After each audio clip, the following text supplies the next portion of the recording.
Radio.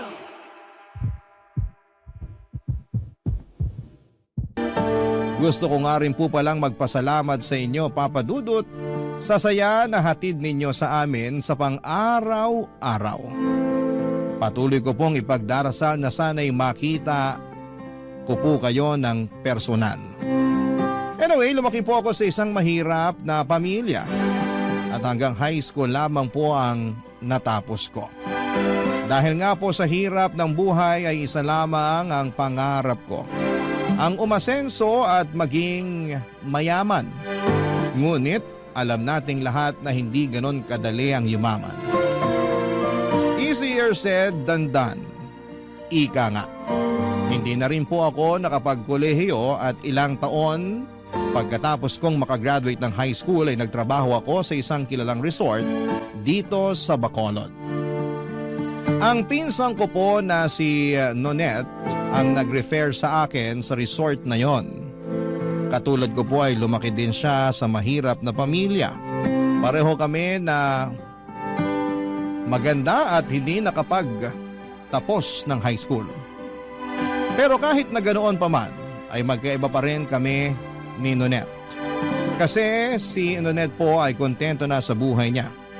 Kahit mahirap sila, sapat na sa kanya ang kinikita niya sa resort dahil kahit papaano ay nakakayanan niyang suportahan ang pamilya niya.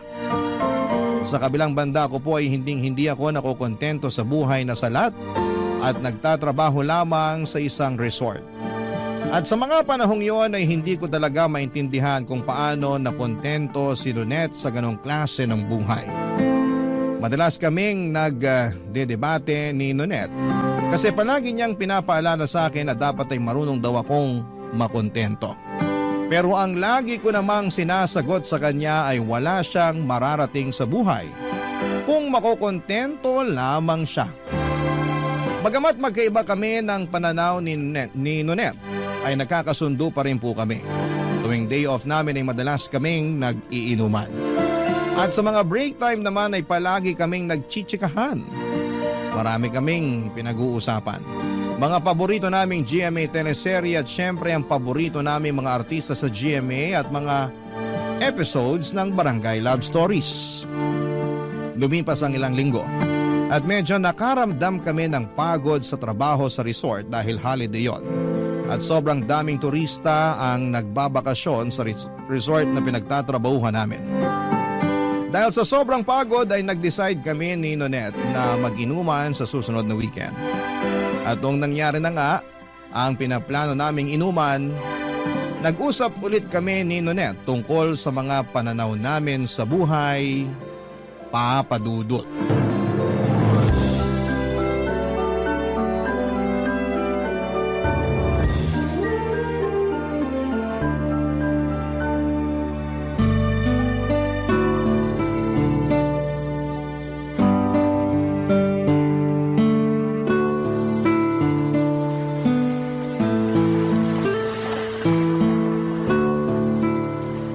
Hoy, Jersey! Ano ba naman yan? Uminom ka na nga! May nakikita na akong lumot sa baso, oh! Aloka ka, Nonette. Mag-relax ka nga. Ito naman, paminsan-minsan na nga lang tayo mag-enjoy tapos mamadalin mo pa ako. O eto na, inom na po. Bah! Ang tapang! Ay, ayan! Very good! Mabuti na lang talaga nakapag-relax na rin tayo sa wakas. Sinabi mo pa, non-stop yung dagsaan ng mga guests sa resort. Ang totoo niyan, parang ayoko na nga bumalik dun sa resort eh. Sobrang stressful ng trabaho. Namimilipit na yung katawan ko sa sakit tuwing naka-duty tayo. Hoy, ano ka ba? Magpasalamat ka na lang na may trabaho tayo. Ay nako, Nonette. Kaya hindi ka umaasenso eh. Ang bilis mo makontento. At ano namang masama doon, Aber? Ano ba? Wala ka bang ambisyon sa buhay? Ayokong tumanda na nagtatrabaho lang sa isang resort, no? Kung tutuusin, sobrang swerte na nga natin at may trabaho tayo kahit high school lang natapos natin eh. Bahala ka, basta ako gusto kong makapag-asawa ng mayaman. Gusto kong makapag-abroad, Nonette. Masyadong maliit ang Pilipinas para sa mga pangarap ko sa buhay. Ay, iba siya! So, anong balak mo? Magpapakasal ka sa afam para makaahon sa buhay, ganon? At ano naman masama dun? Alam mo, kung ako sa'yo, gayahin mo na rin ako. Ay, bahala ka dyan. Okay na ako sa buhay ko dito sa Pilipinas. Pwes, ibayin mo ko. Sayang lang ang mga beauty natin kung dito lang rin sa Pilipinas mabubulok. Gusto kong makapag-asawa ng taga-Italy o Spain, ganan. Ambisyosa ka talaga kahit kailan. Kung ambisyosa ako, ikaw naman gaga. Malulugmo ka lang sa hirap sa kagusto mong manatili sa Pilipinas. Hi, Jersey! Akala mo ba madali ang buhay abroad? Ang dami kaya nating kababayan na gustong-gusto na makauwi ng Pilipinas. Tapos ikaw dyan, kating-kati na makaalis ng Pilipinas? Pwes, ibahin mo ako. Kasi I am destined for greater things. Ewan ko sa'yo. O eto baso, uminom ka na lang dyan kasi baka may makita na naman akong lumot sa baso. O eto na. Second time is a charm. Don't English me kasi wala akong naintindihan sa mga pinagsasabi mo. Kagaya kung paano ko hindi maintindihan yung gusto mong manatili ng Pilipinas. My goodness! You are so baduy, Pag ikaw nakapag-abroad, wag na wag kang bumalik ng Pilipinas, ha? Ay, girl. Talagang hindi na. Hindi naman ako syunga para gustuhin pang bumalik dito kung sakasakali. Alam mo, di kita magets. Oo, lumaki nga tayo sa mahirap na pamilya at hindi tayo nakapagkolehiyo. Pero kahit papano, swerte ka pa rin naman kasi mabait naman yung mga magulang mo sa'yo. Pero Nonet, ako nagpapaaral sa dalawa kong kapatid. Di ko rin kasi mag-gets tong sina mama at papa. Anak-anak, tapos salat na salat naman sa buhay. Yung tabas ng dila mo! Kaloka ka! Sigurado ako na masasaktan sina tito at tita kung sakaling marinig nila yan. Masisisi mo ba ako? Aminin mo, alam mo sa sarili mo na may point ako. Anyway, kung hindi ako kayang bigyan ng komportableng buhay ni na mama at papa, pues, ako na mismo ang kakamit nun para sa sarili ko. Ay, mukhang may balak ka, ha? So, anong plano mo ngayon? Magde-dating site ako. Tumigil ka nga. Sayang lang sa oras yan. Kung ako sa'yo, pagbutihin na lang natin yung trabaho natin sa resort. Malay mo, balang araw mapromote tayo, di ba? Whatever, manang. Wala sa listahan kong magtagal sa resort na yun. Nako, kung hindi lang kita pinsan, sigurado kung hindi tayo magkakasundo. The feeling is mutual, manang Nonet. Minom ka na nga lang. O, eto baso. Hoy, ang daya mo Kanina pa ako inom ng inom dito. Ang totoo niyan, medyo nahihilo na ako. Wait ka lang dyan. Kukuha lang ako ng tubig. Sobrang saya namin ni Nonet sa maliit na get-together namin sa beach noong araw na yon. At syempre hindi nawala ang mga palitan namin ng opinyon tungkol sa buhay. Matapos ang ilang linggo ay balik trabaho na naman kami sa resort. Si Nonet kahit na pagod ay patuloy pa rin sa laban.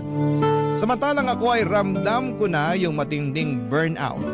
Hindi ko maintindihan kung paano siya nakakapagtiis at nakakayanan ang trabaho namin sa resort. Sobrang nakakapagod kasi mag-serve ng drinks at pagkain sa mga bisita mula umaga hanggang gabi. Tapos kapag walang bisita ay maglilinis pa kami sa lobby at sa kusina ng resort. Siguro ay napagod na rin ako dahil ako yung nagpapaaral sa mga kapatid ko. Hindi ko talaga maintindihan kung bakit may mga magulang na ang lakas ng loob magbuo ng pamilya. Pero hirap na hirap naman sa buhay. Kaya nga't sinabi ko sa sarili ko na ayaw kong magkaroon ng pamilya. Ang gusto ko lang sa buhay ay ang guminhawa kasama ang mga taong mahal ko at syempre ayaw ko sa Pinoy. Gusto ko ng foreigner. Kasi alam ko na mas mataas ang value ng pera nila sa ibang bansa. Kaya malamang ay magiging sapat ang pera nila para buhayin ako. Simula pa lang ay hindi ko talaga naisip na magpakasal sa isang Pinoy kasi takot akong malugmok pa lalo sa hirap. Nang mga panahong yon, naramdaman ko na yung matinding burnout at lalong lumalakas yung desisyon ko na umalis ng Pilipinas. Sobrang hopeless rin yung paghahanap ko ng foreigner sa dating site. Kasi karamihan sa kanila ay nagpapadala lamang ng malaswang pictures. Grabe! Sobrang nanghinayang ako sa naging experience ko sa dating site. At mas lalo pa akong nalungkot kasi naisip ko na parang sa Pilipinas na ata ako maghihirap at mamamatay. Hanggang sa isang araw may AFAM na guest ang nag-check-in sa resort at hiningi pa yung Facebook account ko. Naisip ko na baka siya na ay yung magbibigay sa akin ng buhay na matagal ko nang pinapangarap. Hindi ko na kailangang magtrabaho pa para lamang mapag-aral ang mga kapatid ko. Na-imagine ko na yung klase ng buhay na makakamit ko kasama yung foreigner na yon. Yung buhay na hindi ko na kailangang mag-alala tungkol sa pera. Yung buhay na ang tanging problema ko na lamang ay kung gaano kalamig ang snow at kung ano ang susuotin ko. Noong naging malinaw na sa akin na may gusto sa akin yung foreigner namin na guest, parang hindi ko na kayang bitawan ang cellphone ko. Hindi kasi kami pwedeng makipag-usap ng matagal sa mga guest sa resort dahil baka magdudahan kami at mawalan pa ako ng trabaho. Kaya palihim akong nagchat-chat sa foreigner namin na bisita. Araw-araw niya akong sinasabihan ng maganda raw ako at deserve ko daw ang magandang love life. Bumibili pa siya ng tubig at juice sa lobby para lamang makita ko. At kasabay noon ay unti-unti na ring napapansin ni Nonette yung namamagitan sa amin ng foreigner.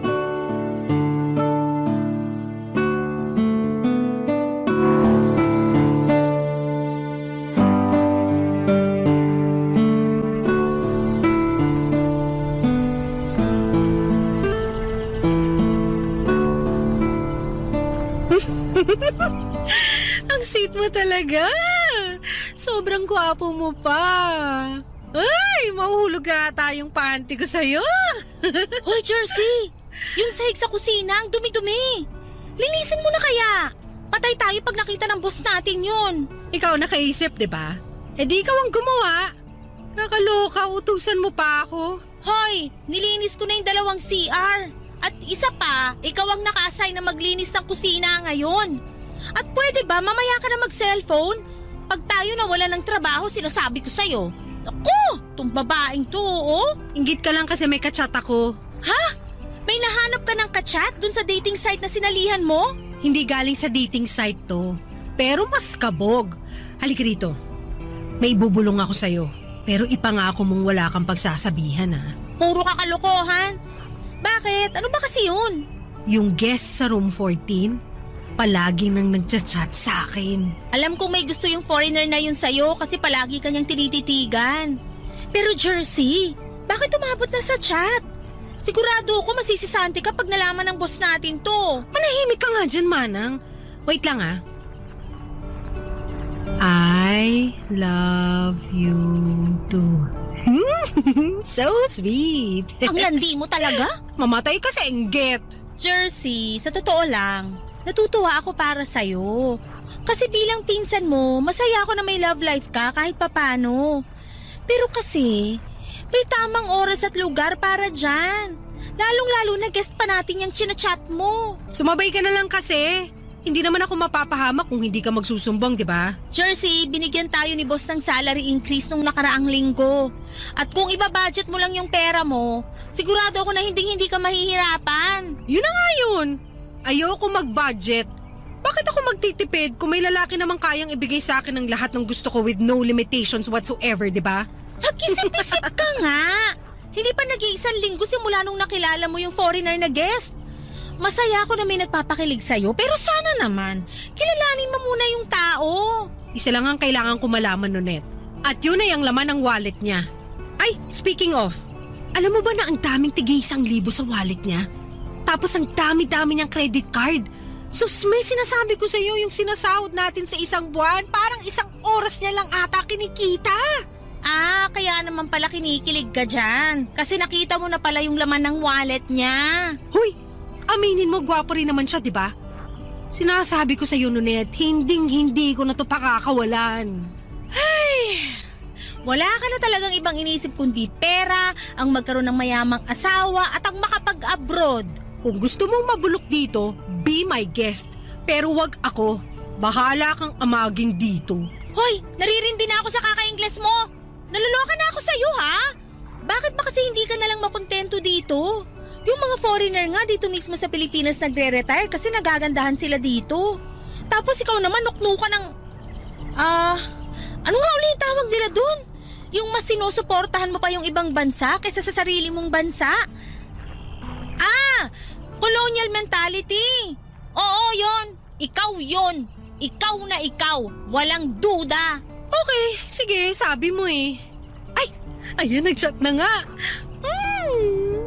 Pakinggan mo, sabi niya, I want to meet you after your shift. Ay, perfect! This is it na talaga. My dreams are finally coming true. Ay, bakit di ka na lang kasi mag-focus sa pagpapaaral sa mga kapatid mo? Hello! Kung tutusin, hindi ko naman talaga obligasyon na pag-aralin sila, no? Responsibilidad yun ng mga magulang ko. Mabuti pa nga sa ibang bansa kasi may family planning yung mga tao dun. Pero dito sa atin, wala. Kaya tignan mo yung nangyari. Yung mga magulang ko nakaasa sa akin. Sobra ka naman. Kung tutusin, hindi nga nangihingi ng pera sa'yo sina tito at tita eh. Kahit matatanda na sila, kumakayod pa rin sila para lang matustusan yung pang-araw-araw nyo. Ganun pa rin yun. Sa akin pa rin nila inaasa ang pagpapaaral sa mga kapatid ko. Sukang-suka na ako sa ganung siste. Ang yaman ng mga magulang ko eh. Ang yaman sa mga responsibilidad na inatang sa akin. Deserve ko yung buhay na wala akong obligasyon. Yung akin lang lahat ng pera ko at wala akong tinutustusan na kung sino. Grabe ka naman. Hindi ba bukal sa kalooban mo yung pagtulong mo sa kanila? Hindi! At hindi na ako makapaghintay na makalabas ng Pilipinas. Sigurado ako na ibang-iba ang kultura abroad at hindi ko na mararanasan yung katoksikan dito sa Pilipinas kahit kailan. Hay nako, bahala ka na nga dyan. I-double check ko pa yung inventory natin. Mag-map ka dun sa kusina ha? At utang na loob, tigilan mo muna yung kaka-cellphone mo. Mamaya na yan pagkatapos ng shift natin. Alis na muna ako, maiwan na kita dyan. Inggitera!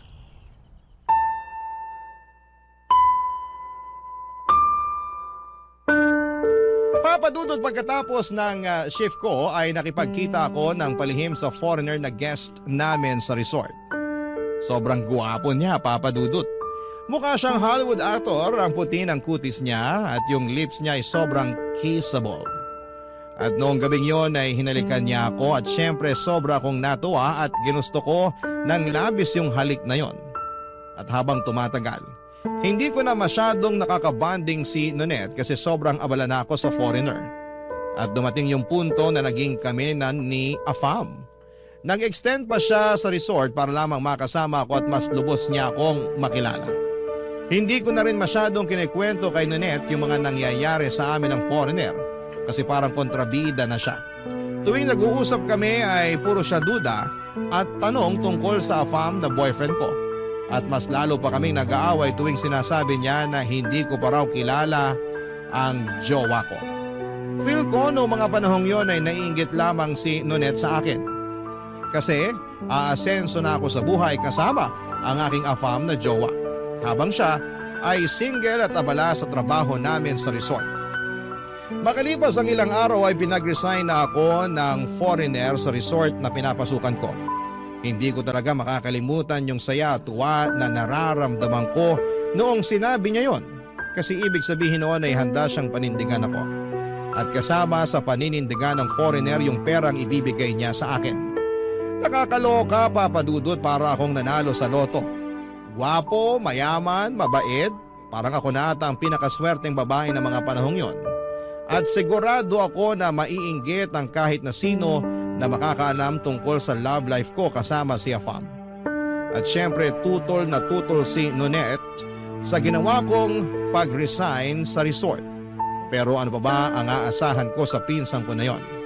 Halata namang naiinggit lamang siya sa takbo ng buhay ko. Tuluyan na ngang nag-check out si Afam sa resort at nag-rent siya ng condominium unit. Kaya naman nag-live-in na kami.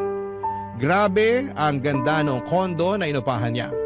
Namangha talaga ako sa mga facilities ng condominium. May gym, swimming pool at maliit na parke. Ano pa bang hahanapin ko, hindi ba? Ay nako Papa Dudut. Yung condo unit na inupahan ni Afam ay parang kamukhang kamukha nung condo na pinapaupahan ninyo. Ang ganda at ang lakas makasosyal. Parang sa hotel. Nang mga panahong kasama ko na si Afam sa condo, aminin ko na medyo nakakabagot minsan.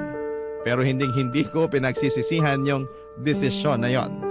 Ang masasabi ko lang talaga na mga panahong yon ay this is the life.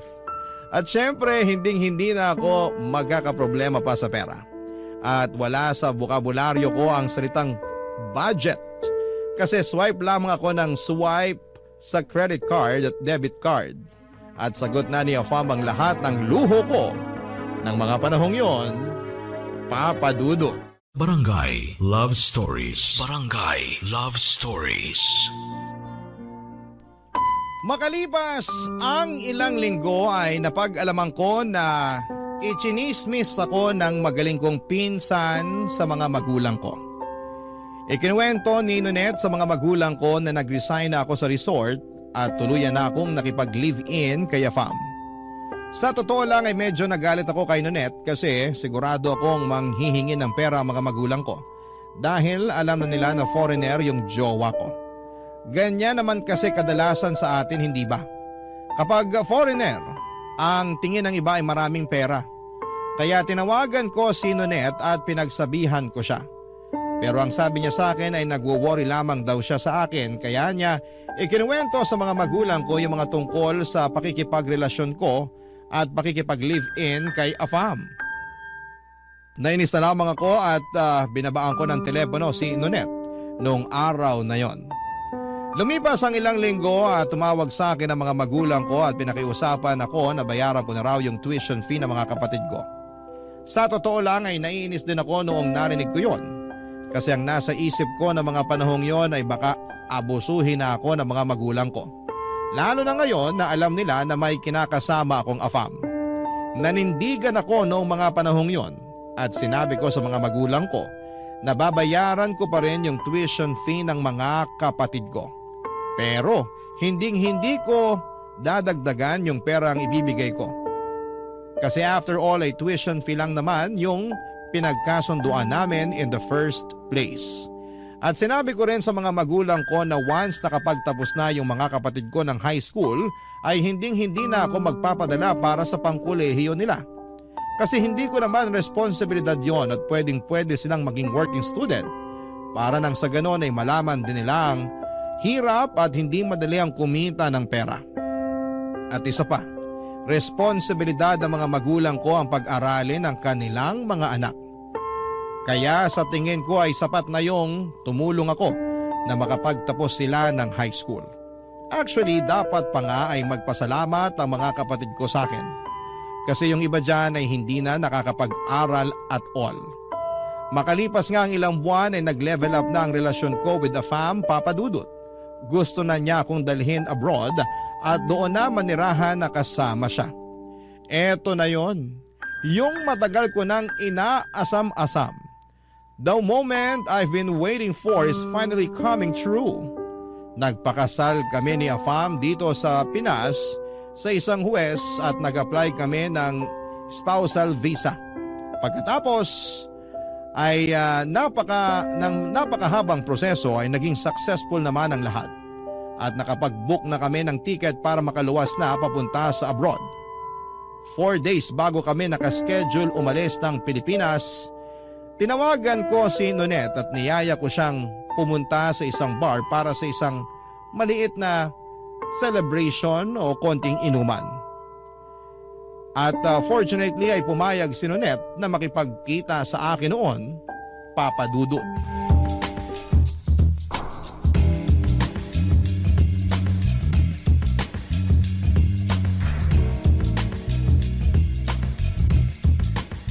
Hoy! Nonet! Dito! Dito yung table natin! Halika rito, dali! Jersey, kamusta ka na? Ikaw ang kumusta? Nakakaloka ka? Kamusta yung trabaho mo sa resort? Nakakabagot pa rin ba? Mabuti na lang talaga at nag-resign na ako doon. Anyway, ayan. Nag-order ako ng maraming pagkain. Tapos bumili ako ng 2 tower ng beer. It's party time! Inuman na! Ah, bakit? Para saan to? Anong okasyon? Actually, mamaya ako pa sana to sasabihin eh. Pero dahil nagtanong ka na, sige, sasabihin ko na sa'yo. Alis na kami ng Pilipinas 4 days from now! Amazing, di ba? Seryoso ka? Sino pa ba nakakaalam nito? Wala, ikaw lang. Ayoko kasi na mabati yung pag-alis namin, kaya eto! Surprise! Grabe ka naman! Hindi ka nga nagpaalam sa mga magulang mo na aalis ka ng Pilipinas. Para saan pa? Una sa lahat, patuloy kong binabayaran yung tuition fee ng mga kapatid ko. At pangalawa, 24 na ako. Ano ba? Hindi ako katulad ng ibang tao dyan na matanda na pero nakaasa pa rin sa mga magulang. Ang toxic nun. Kilabutan ka nga sa mga pinagsasasabi mo, Jersey. Dapat nagpaalam ka pa rin sa mga magulang mo. Nonet, yung mga teenagers nga sa abroad, 18 years old pa lang bumubukod na sa mga magulang nila. Kaya hindi umaasenso ang Pilipinas eh. Tigilan mo yung pagkukumpara ng Pilipinas sa ibang bansa kasi magkaiba ang kultura natin sa kanila. Pero hindi ibig sabihin nun, pangit na yung kultura natin. Kalimutan mo na yung sinabi ko. Sorry, nakainom na kasi ako eh. Ano ba naman, ang tagal mo kasing dumating. Kaya inunahan na kitang uminom. Sige na, inom na. Ang dami pa nating uubusin oh. Sorry, pero wala ako sa mood uminom ngayon. Hello? Sinabi ko naman sa'yo na sa bar tayo magkikita, di ba? Tsaka isa pa, ano bang inaarte mo dyan? Meron ka ba ngayon? Sa totoo lang, hindi na ako natutuwa sa pinapakita mong asal. Nagbago ka na. Alam mo ba na sobrang nasaktan sina tito at tita nung pinamukha mo sa kanila na nagiging pabigat sila sa'yo? Tapos sinabihan mo pa daw sila na tigilan na nila yung kakaasa sa'yo? Nonet, sinabi ko lang naman sa kanila na wala silang mapapala sa akin kahit may foreigner na ako. Kasi ayoko naman na gawin nilang ATM yung asawa ko, no? Alam mo mismo sa sarili mo na simulat sa pool yung pag-aaral lang ng mga kapatid mong hinihingi nilang tulong sa'yo. At sa tingin mo, okay lang yon? Alam ko na matagal ka ng maldita. Pero hindi ko inaasahan na may mas lalala pa pala. Ang laki ng pinagbago mo. Uy, kung tutuusin, kasalanan mo lahat ng to. Kasi ikaw mismo ang nagchismis sa mga magulang ko yung tungkol sa pakikipagrelasyon ko sa isang foreigner. Tinatanong nila ako kung kamusta ka na raw kasi hindi ka na raw nagre-reply sa mga text nila. Malamang, pagkatapos mo ba naman sabihin sa kanila na nakikipagrelasyon ako sa foreigner, I'm sure manghihingi ng pera yung mga yun. Akala ko noon ambisyosa ka lang, pero hindi. Nuknukan ka rin pala ng yabang. Ngunit wag mo kong simulan. Inimbitahan kita dito to have a good time, hindi para sermonan ako. Sorry pero awang-awa na ako kina tito at tita. Matatanda na sila, dapat hindi mo sila tinatrato ng ganon. What's the big deal? Nandiyan naman yung mga kapatid ko para alagaan sila. Tama na yan, Nunet. Nasabi ko sa'yo, kaya na nila yun. Makapagsalita ka, parang di ka nila anak ka. Alam mo, Nunet, sa totoo lang, sana hindi na lang nila ako naging anak. Jersey, sana man lang makipagkita ka at magpaalam ka ng maayos sa mga magulang mo bago ka umalis ng Pilipinas. Kahit yun na lang. Maawa ka naman sa kanila. May mas malalaki akong plano sa buhay. Ang target ko ngayon, magkaroon ng resident visa at patatagin ang relasyon naming mag-asawa. Bibisita na lang ako dito kapag naging residente na ako abroad. Bahala ka. Teka, saan ka pupunta? Hindi pa nga natin nauubos yung mga in-order ko. Uuwi na ako. Sana maging masaya ka sa piling ng asawa mo sa ibang bansa. Ba't nagagalit ka, ha? Kasi sobrang baluktot ng pangangatwiran mo at hindi ko na kayang umupo dito habang pinapakinggan kang minamalit ang mga magulang mo. Sabi ko na eh. Matagal ka nang naiinggit sa akin kasi nagawa ko mag-resign sa buwisit na resort na yon. Habang ikaw, wala kang choice kundi magpatuloy sa trabaho mo ron. Pasensya ka, Nunet. Pero hindi ko kasi hawak ang tadhana. Hindi ko kasalanan kung sa ating dalawa mas pinalad ako kaysa sa'yo. Sige, laitin mo pa ako at baka makalimutan ko na pinsan kita. Inimbitahan kita dito kasi gusto ko na mag-enjoy tayo bago ako umalis. Pero sa pinapakita mo sa akin ngayon, pinagsisisihan ko pa na niyaya kitang uminom. Bahala ka sa buhay mo. Wait lang! Sayang naman yung in-order kong pagkain. Gusto mo ba ipa-take out ko na lang sa waiter? Total, alis ka na rin naman. Pakidaan na lang sa bahay namin. Ibigay mo kina mama at papa yung ipapa-take out ko. Ba't mo ba iutos sa akin? Ikaw mismo magbigay sa kanila. Ay, wag na pala. Kasi baka atakihin lang sina tito at tita pag nakita nila kung gaano kagaspang yung ugali mo. Dali-daling umalis si Nonet palabas ng bar ng gabing yon, Papa Dudut. Pinabalot ko na lamang lahat ng pagkain at inuwi ko na lamang. Grabe yung tampo sa akin ni Nonet ng gabing yon. At ang tanong na bumangon sa isipan ko noong mga panahong yon ay, bakit hindi kaya or hindi kaya ng pinsan ko na maging masaya para sa akin? Pero hindi ko na pinilit na hanapin pa ang sagot sa tanong na yon. Kasi mas gusto ko na lamang na mag-focus sa bagong buhay ko. 4 days later ay iniwan na namin yung maganda na kondo na inuupahan ng asawa ko at umalis na kami ng Pilipinas. Hindi ko na po i-mention kung taga saan ang asawa ko pero ang masasabi ko lamang ay sobrang ganda ng lugar. Papadudot malinis yung kalsada, malamig ang weather at talagang ibang-iba siya kumpara sa lugar na kinalakhan ko. Natatandaan ko pa yung first time na nakakita ako ng snow. Sobrang nakakamangha at nakakapanibago. Talagang humilata po ako sa snow kasi yung mga napapanood ko lang dati sa mga pelikula ay finally ay nararanasan ko na rin in real life. Hindi ko po makakalimutan na tawa lang ng tawa yung asawa kong foreigner noong time na yon habang ini-enjoy ko yung pagkamangha ko sa snow. At mas lalo lang akong naging masaya sa desisyon ko na umalis ng Pilipinas kasi namuhay ako ng marangya na parang isang prinsesa. Yung cabinet ko noong time na yon ay punong-puno ng sapatos at jacket kasi hindi ko na kailangang mamili pa kung ano ang bibilhin ko. Kapag may dilema ako between 2 or more items, I don't choose. I buy them all. Ganon ako ka-spoiled at kamahal ng asawa ko. Mapapasana all na lang talaga ang lahat sa buhay ko na yon. At tungkol naman sa mga naiwan na tao sa Pilipinas ay kinausap ko lamang sina mama at papa tuwing nagpapadala ko ng pera para sa tuition fee ng mga kapatid ko. Si Nonet naman ay hindi ako kinakausap.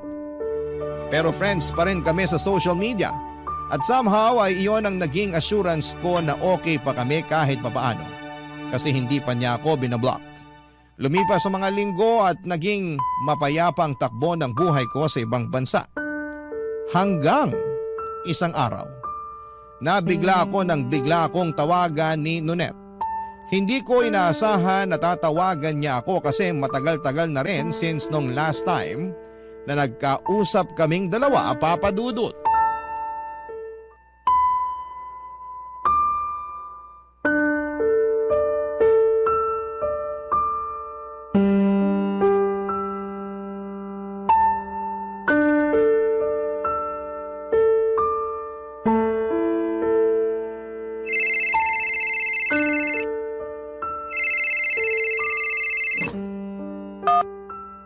Hello? Nonet? Jersey! Uy! Ang tagal na mula nung huli tayo mag-usap ah. Balita sa'yo. Jersey, I'm sorry kung ngayon lang ako nakatawag sa'yo pero Uy, okay ka lang ba? Anong problema? yung mama mo kasi… Tungkol ba to sa tuition fee ng kapatid ko? Huwag ka mag-alala, nakapagpadala na ako sa kanya last week. Pero kinlaro ko na hindi ko dadagdagan yung pera kasi yung tuition fee lang naman yung sagot ko eh. Wala nang iba. Sa totoo lang, dapat nga magpasalamat pa sila sa akin na sagot ko pa rin yung tuition fee ng mga kapatid ko. Kasi alam mo ba na dito, kahit high school student pa lang, nagtatrabaho na yung mga bata. Ang ganda sana kung pati sa Pinas ganun ang mindset ng mga estudyante. Makinig ka nga muna sa akin. Si tita kasi, nasa ospital siya ngayon. Ha? Bakit? Ano nangyari kay mama? Sobrang taas kasi ng lagnat ni tita kanina, kaya sinugod na namin sa ospital. Hala, mukhang alam ko na kung saan papunta tong usapan na to. Nasa labas ako ngayon ng hospital room ni tita, pero papasok na ako sa loob para makausap mo siya. Yan ang wag mong gagawin. I'm sure nagpapahinga na yung si mama, hayaan mo na muna. At nga pala, Jersey. Ay naku, pustahan tayo, alam na alam ko na yung sasabihin mo. Pero sige, hayaan kita magsalita. Ano yan? Sa susunod na linggo pa kasi yung sahod ko.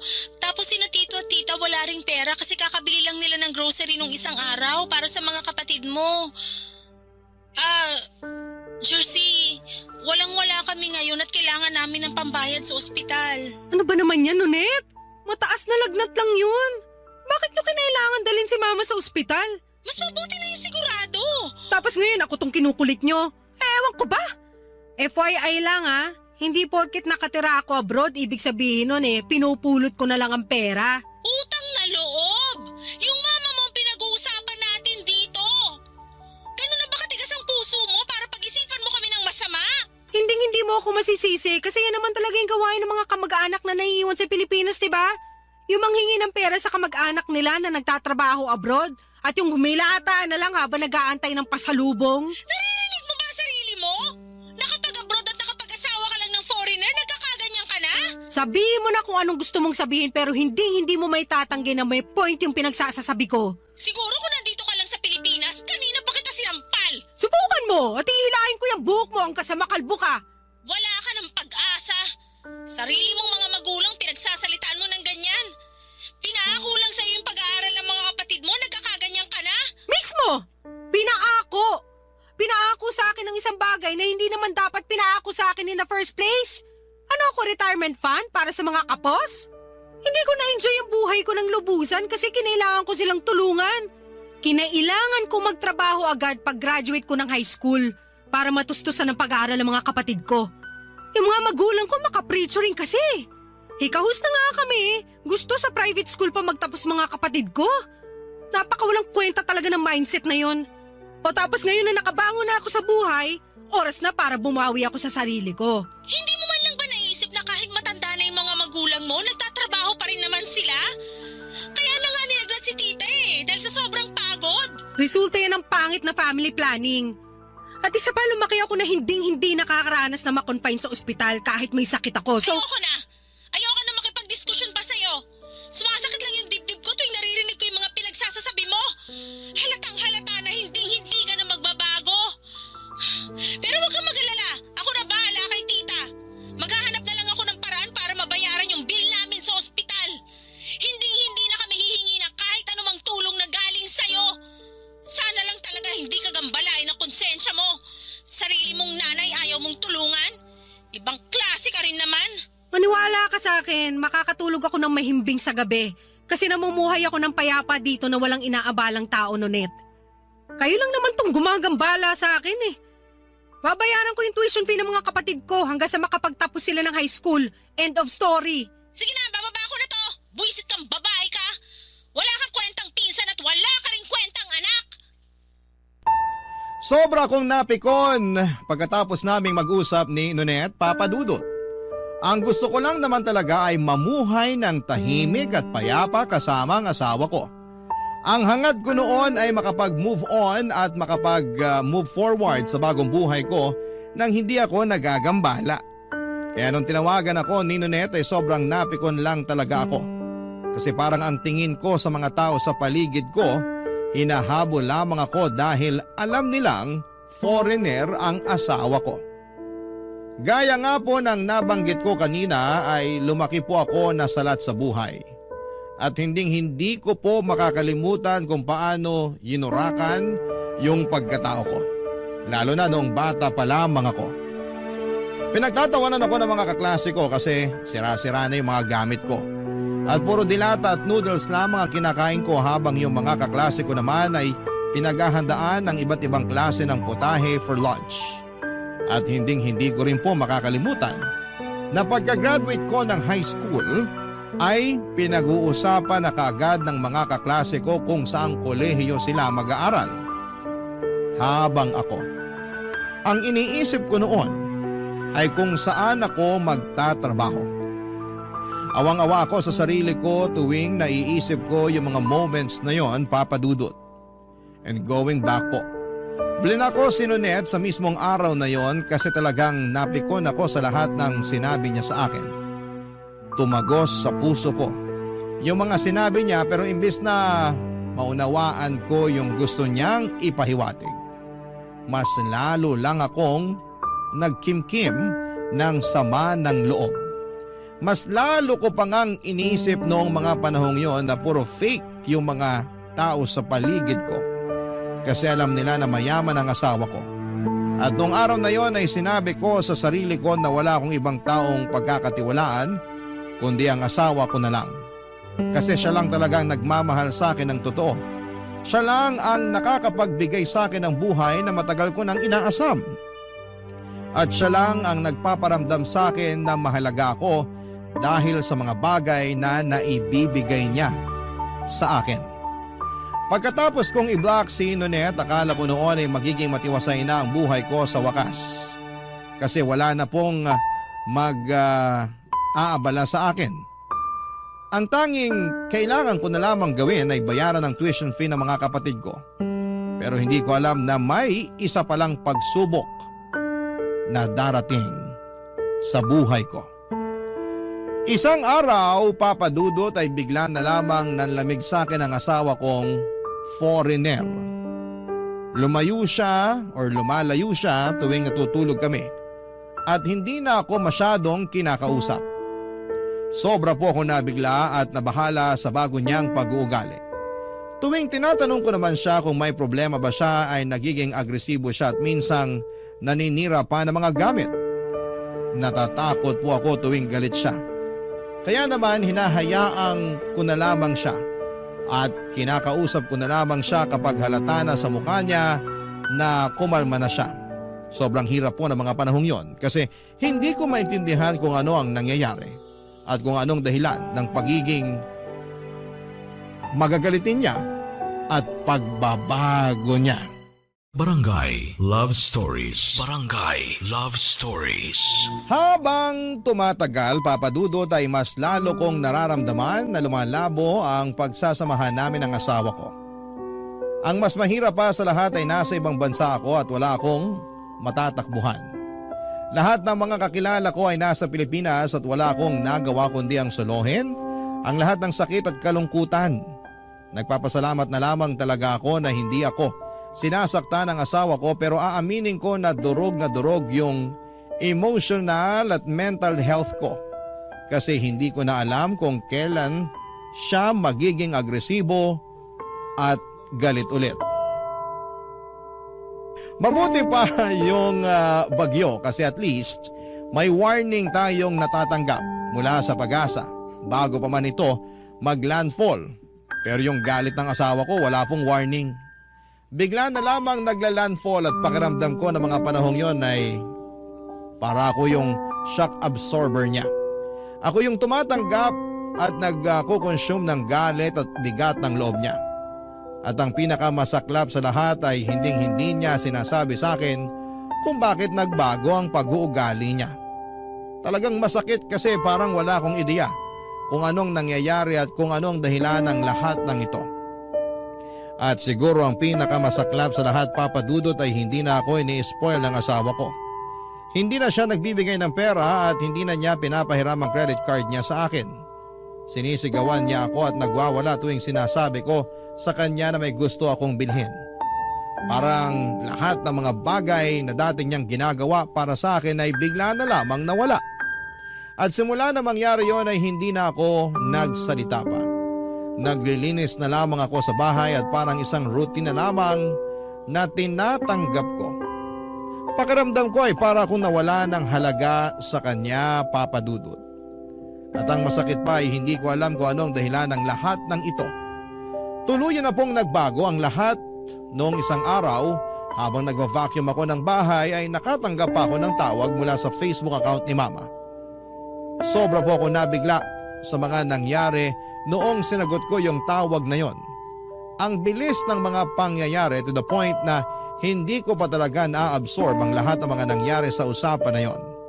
Parang bigla na lamang sumabog ang lahat at ako'y nahulog sa isang sitwasyon na hindi ko po inaasahan, Papa Dudut.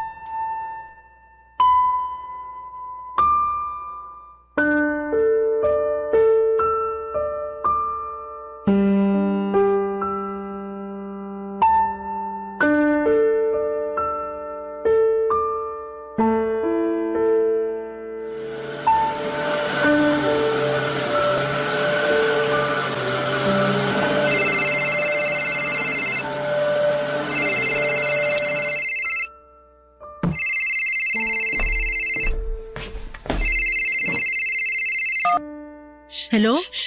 Ma? Jersey! Teka lang, sino to? Jersey! Sino neto? Nonet! Bakit nasa yung cellphone ni Mama? At bakit ka naman napatawag? Ano na naman ang kailangan mo sa akin? Wala akong kailangan sa'yo! So bakit ka nga napatawag? The last time I check, hindi tayo bate. At bakit mo pinakikailaman yung cellphone ni Mama, ha? Umuwi ka na nga, Nonet. Akala mo ba hindi ko napapansin na palagi mo nang kasama si Mama at Papa? Masyado kang bida-bida eh. Makinig ka muna sa akin! Oras kong sinasayang mo. Magsalita ka na. Jersey! Si tita kasi...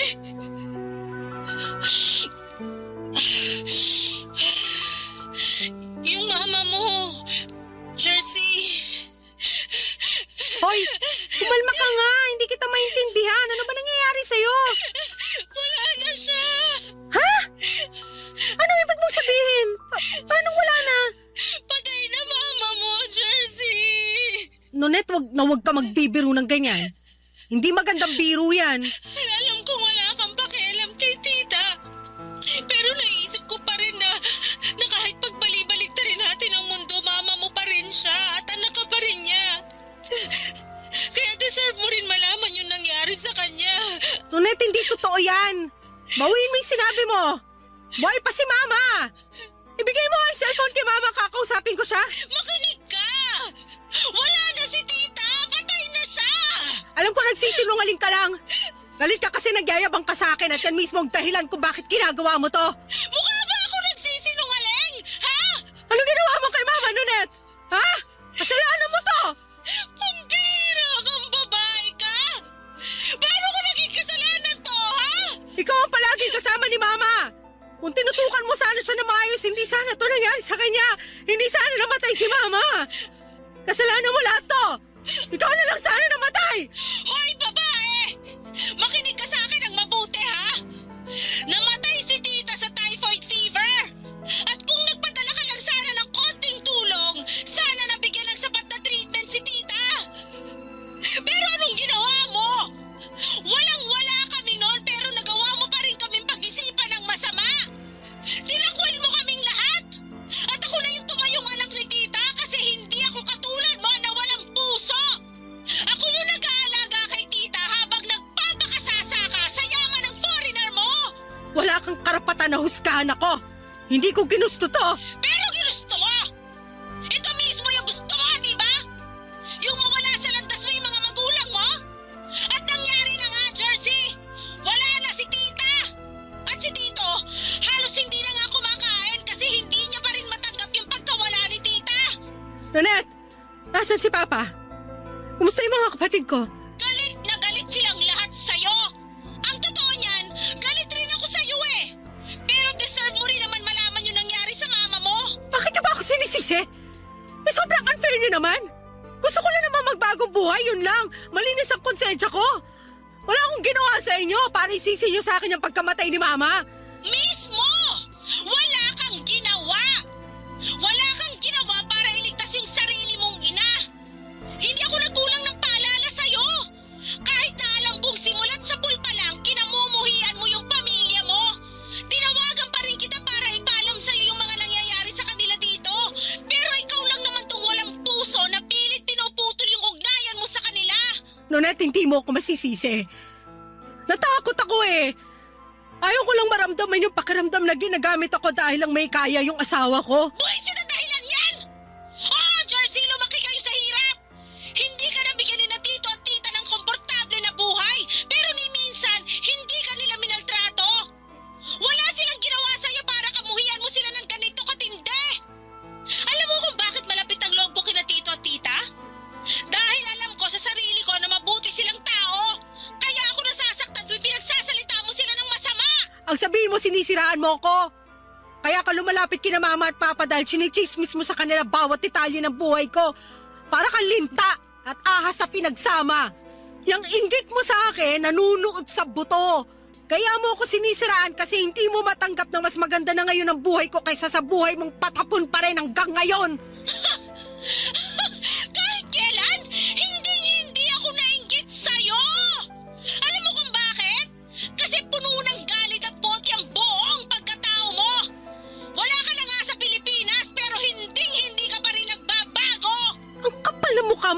huhusgahan ako? Bawiin mo yung sinabi mo!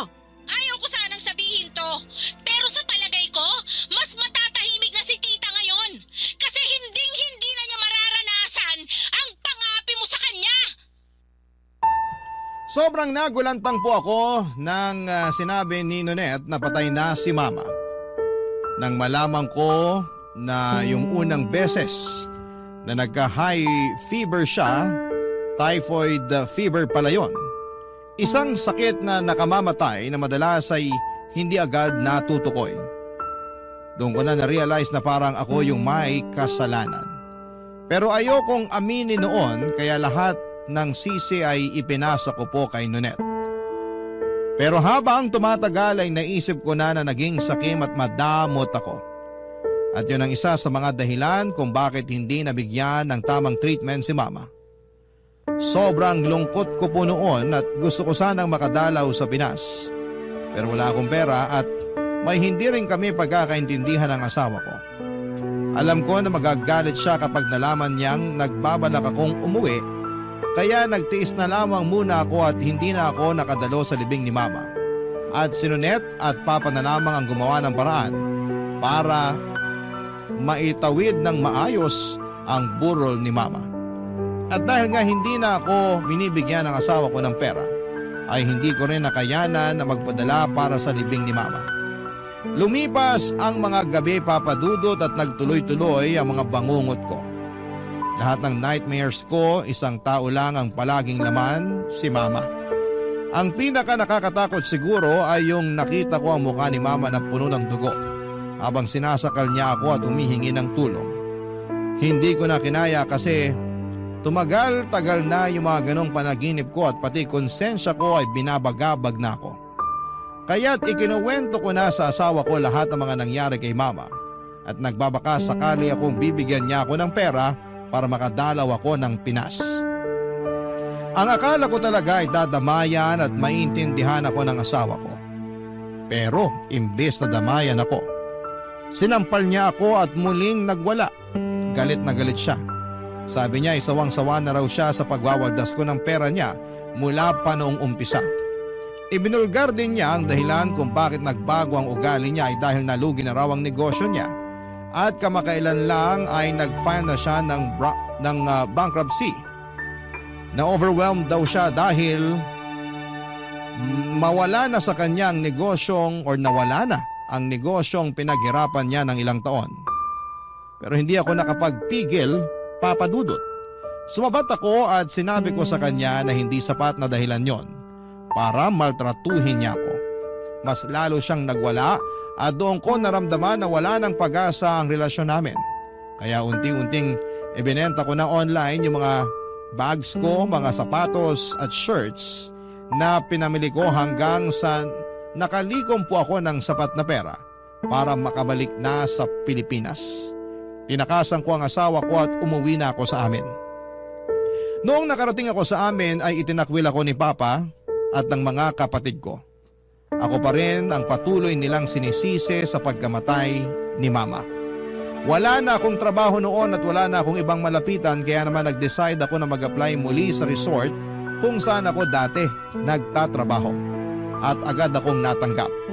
Pero iba na ang takbo ng lahat. Kasi si Nonette na pala ang naging manager habang ako ay bumalik sa pagiging all-around staff. Sobrang bagsak na bagsak ang pride ko ng mga panahong yon. Lumipas ang mga buwan at hindi ko na kinaya ang mga pangyayari sa buhay ko.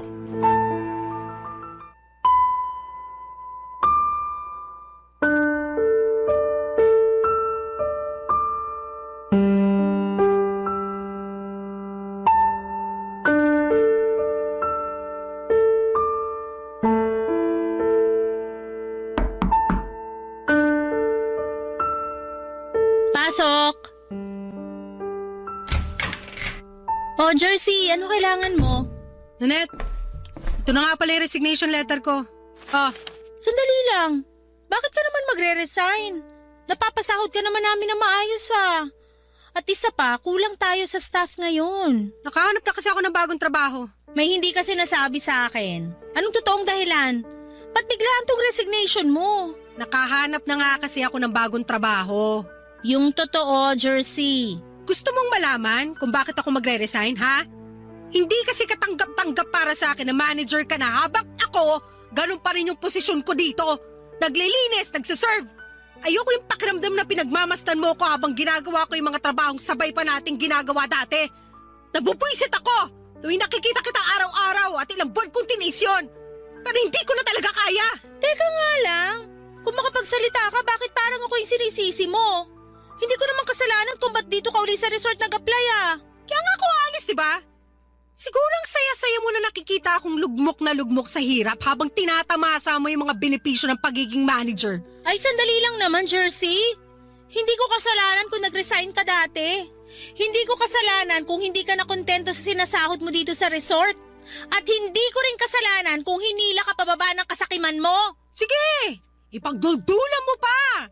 Ano pa, Nunet? Ni isang malaking fail yung pagpapakasal ko at pagpunta ko abroad? Na hanggang ngayon wala na akong matakbuhang pamilya dahil kinasusuklaman na nila ako? Napatuloy ako nagtitiis sa kakarampot na sahod habang ikaw tiba-tiba ka sa natatanggap mo tuwing kinsenas? Ano pa, ha? Magsalita ka! Hindi ako nagkulang ng paalala sa'yo. Simulat sa pool pa lang, palagi ko nang sinasabi sa'yo na pagbutihin mo na lang yung trabaho mo, imbis na umasa ka sa foreigner para magkaroon ng maginhawa na buhay. Pero hindi ka nakinig sa akin. At higit sa lahat, nagbulag-bulagan ako sa lahat ng pang-iinsulto mo sa akin. Eh di ikaw na! Ikaw na yung madiskarte. Ikaw na yung masipag. Ikaw na yung magaling. Ikaw na lahat. Ang galing mo, Nunet! Ang galing-galing mo! Panalo ka na, champion! Alam mo, hindi naman sana issue yung pagkakaroon mo ng foreigner eh. Hindi sana naging issue yung pag-abroad mo kung naging humble ka lang sana. Pero wala, pinamukha mo sa amin na ikaw tong mas nakaaangat dahil nagkaroon ka lang ng asawa na foreigner. Tingnan mo nga naman, who would have thought na malulugi pala ang negosyo ng asawa mo? Sandali lang. Nasabi ko nga na naghiwalay kami ng asawa ko. Pero wala akong pinagsabihan tungkol sa pagkalugi ng negosyo niya. Saan mo nalaman yan, ha? Paano mo nalaman? Sinearch ko online yung pangalan ng asawa mo at kalat na kalat sa internet kung paano nalugmok ang negosyo niya dahil pinangsugal at pinambisyo niya lang yung majority ng income niya. Wala kang karapatan para busisiin yung personal kong buhay. Labas yan sa trabaho mo. Hindi ko intensyon na usisain yung buhay ng asawa mo. Pero bilang manager, kailangan ko mag-background check sa mga empleyado ko para siguruhin na maganda ang takbo ng workplace ko. Workplace mo? Yabang mo naman. Parang kailan lang naglilinis ka lang naman ng CR dito ah. At parang kailan lang pinagyayabang mo sa amin na mas nakakataas ka, pero bilog ang mundo. Pero anyway, aaminin ko na kulang talaga kami sa staff ngayon at kailangan ka namin dito. I'm sorry kung nasasaktan ko na yung feelings mo ngayon. Buti naman at alam mo. Sorry talaga, nadala lang ako ng emosyon ko. Siguro kasi hanggang ngayon naalala ko pa rin kung paano mo ako pinag-isipan at pinagsalitaan ng masama. Pero Jersey, alang-alang na lang sa resort, maging professional na lang tayo sa isa't isa, please. Kung gusto mo, pwede ko rin dagdagan yung sahod mo para magstay ka lang. Magpapatawa ka ba?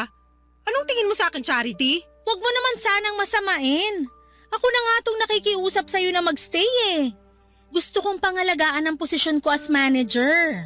At isa sa paraan para magawa ko yun, pangalagaan din ng staff ko. At syempre kasama ka dun. So gagamitin mo pa talaga ako para iangat yung sarili mo? Kapal din naman talaga ng mukha mo. Hindi ganun yun. Ginagawa ko lang yung best ko as your manager. Hindi ko kailangan ng awa mo. Mas pipiliin ko na lang maghirap kaysa patuloy mo kong kaawaan. Tanggapin mo na yung resignation ko. Hindi ko na kailangan ng trabahong to. At mas lalong hindi na kita kailangan.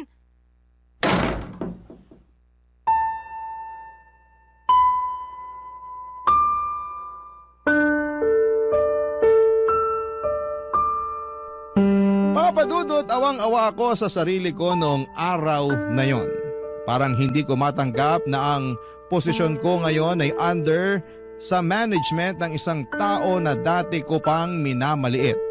At ang pinakamasakit ay ayaw ko na nararamdaman kong kinakawawa ko. Siguro ay marami sa atin ang ayaw na makaramdam ng ganitong klase ng emosyon, hindi ba? Kaya siguro nagbitaw ako ng mga maanghang na salita kay Nunet noong nag-resign ako. kasi sobrang naapektuhan yung pride ko. Pero mapaglaro ang tadhana, Papa Dudut, kasi hanggang ngayon, pakiramdam ko ay nasa ilalim pa rin ako ng gulong. Ayoko pong sabihin kung anong trabaho ko ngayon, baka mabash po ako ng mga kabarangay natin, pero sabihin na lang po natin na mas mababa na ang posisyon ko at ang sahod ko kumpara noong nasa resort po ako nagtatrabaho. Grabe po yung naging experience ko sa buhay. Para siyang roller coaster, mabilis at nakakahilo. Pero sa ngayon ay mas natutunan ko ng pahalagahan yung maliit na bagay. Hanggang ngayon ay naaalala ko pa yung takot at trauma tuwing nagagalit at nagwawala ang dati kong asawa na Afam. Hindi man ako mayaman ngayon pero at least wala na akong kinakatakutan at mas malaya na akong nakagagalaw. Sa ngayon po ay naghahanap ako ng murang abogado kasi bala ko nang ipaanal ang kasal namin para makapagsimula ulit ng panibagong buhay. Sa totoo lang ay hindi ko po alam kung saan ko huhugutin ang perang kinakailangan ko. Pero pagsisikapan ko po yun. Wala na po akong contact sa ex-husband ko pero friends kami sa Facebook at nakita ko na may bago na siyang